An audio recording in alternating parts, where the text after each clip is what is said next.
যিখিনি ভেকেঞ্চি আছে 10 অক্টোবৰত আমাৰ নতুনকৈ শিক্ষক নিযুক্তি হ'ব আৰু graduate teacher post graduate teacher plus LPME teacher এই 10 অক্টোবৰৰ নতুন নিযুক্তিৰ পাছতে সাউথ চালমাৰা মানকাছাৰৰ খালী পদখিনিও পূৰণ কৰা হ'ব।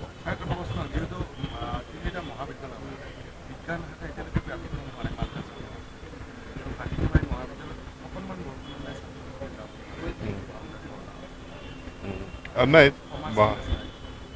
কমাৰ্চ কলেজ নাই, গতিকে নিশ্চিতভাৱে অনাগত দিনবিলাকত হ'ব আৰু বিজ্ঞান শিক্ষা একেবাৰে নাই সেইটো অনুপস্থিত এইটো নহয় যে ভেঞ্চাৰ হ'লেও আপোনাৰ মানকাছাৰ কলেজত আছে বা হাথিঙিমাৰী কলেজত বিজ্ঞান শাখা আছে আৰু যিটো ভেঞ্চাৰ হৈ আছে আইনখন এইবাৰ সংশোধন হ'ব, যদি তেওঁলোকে আইনৰ সংশোধন মানে আওতাৰ ভিতৰত আহি যায় তেতিয়াহ'লে প্ৰাদেশিকৰণৰ ব্যৱস্থা হ'ব।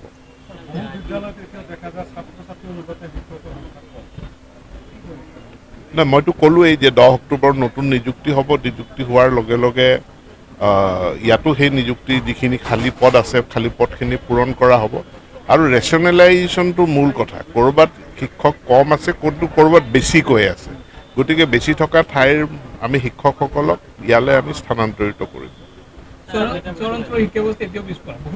পিছপৰা নহয়, আপোনালোকে যেনেকুৱা ভাবি আছে ঠিক তেনেকুৱা নহয়। চৰ অঞ্চলৰ আজি মইতো ৰিভিউ কৰিছোঁ, চৰ অঞ্চলৰ শিক্ষা ব্যৱস্থা যথেষ্ট এতিয়া ষ্ট্ৰীমলাইন হৈছে, উন্নত হৈছে।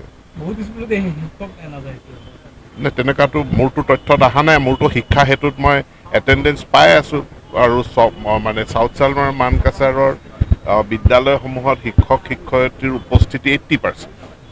সেইটো শিক্ষা হেতু এপত আহি আছে আৰু ছাত্ৰ ছাত্ৰীৰ যি উপস্থিতি গড় উপস্থিতি 60%, সেইটো অল আছাম একেই আৰু কোনো সময়ত আমি 80%লৈকে উপস্থিতি পাই আছোঁ। গতিকে শিক্ষা হেতু এপ হোৱাৰ পাছত আমি মনিটৰিং কৰিবলৈ সক্ষম হৈছোঁ। গুণোৎসৱতো সাউথ চালমাৰা মানকাছাৰে ভাল ফলাফলেই কৰিছে। গতিকে কিছুমান মানুহে বাহিৰৰ পৰা ধাৰণা কৰি থাকে যে চৰ চাপৰি অঞ্চলত আমি শিক্ষাটো অৱহেলা কৰি আছোঁ। আমি অকণো অৱহেলা কৰা নাই।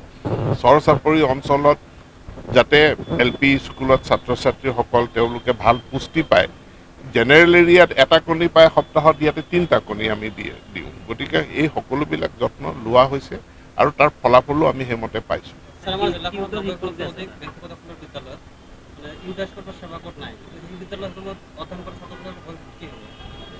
চাওক, মই সকলো বিদ্যালয়ক ইউডাইচত ৰেজিষ্টাৰ কৰিবলৈ আহ্বান জনাইছোঁ আৰু মই পিতৃ মাতৃসকলকো অনুৰোধ কৰিম যে ইউডাইচ কোড নথকা বিদ্যালয়ত ছাত্ৰ ছাত্ৰীক নপঢ়াব, কাৰণ তেনেকৈ পঢ়ালে ভৱিষ্যতে ছাত্ৰ ছাত্ৰীসকল সমস্যাৰ সন্মুখীন হ'ব।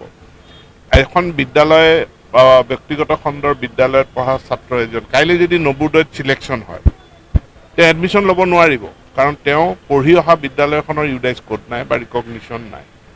আমাৰ ফালৰ পৰাও আমি আহ্বান জনাইছোঁ, প্ৰচেষ্টাও লৈছোঁ। এতিয়া ইউডাইচৰ প্ৰক্ৰিয়া আৰম্ভ হৈ গৈছে, সকলো বিদ্যালয়ে যাতে এনৰোল কৰে।